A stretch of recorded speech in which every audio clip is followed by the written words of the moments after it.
Hello everyone! So ayan ang Jerusalem everyone. So ako ay medyo tumambay muna dito bago ako mag-grocery. Kasi sa mga nangyayari ngayon na dito po sa current situation dito sa Israel, tapos sa Pilipinas, merong outbreak po ng leptospirosis sa isang bayan, and then meron din naman pong outbreak ng ASF sa Batangas.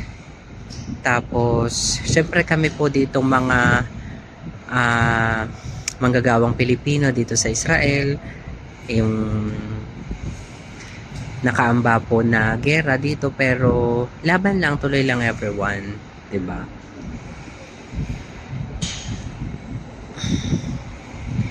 So kapag po kayo medyo bored, pagod yung isip, try nyo rin na magpunta sa isang place at mareminis at tingnan nyo po yung mga puno at marerelax kayo kahit papano sa mga green scenery. So 'di ba? As you can see, nakikita nyo yan dun sa may baba, 'di ba? Yan po ang gunsucker at dinidiligan dyan ng may kusang nagdidilig, diba? Ayan po ang kagandahan ng Jerusalem everyone.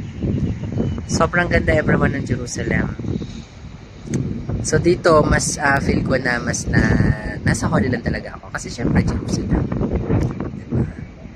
So yan po ang building ng TSK everyone. Napaka peaceful sa Jerusalem everyone. At sa lahat ng parte ng Israel everyone.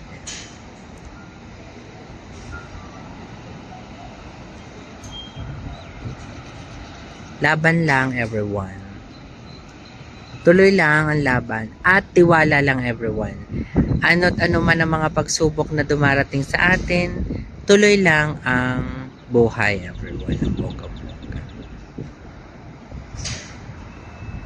So yan po ang Knesset. So kaya malapit yung aking working place po everyone sa yan. Kapag halimbawang nagkaroon po ng siren, is talagang pakinig namin ng bonggang-bongga dahil yan po ang pinaka Knesset.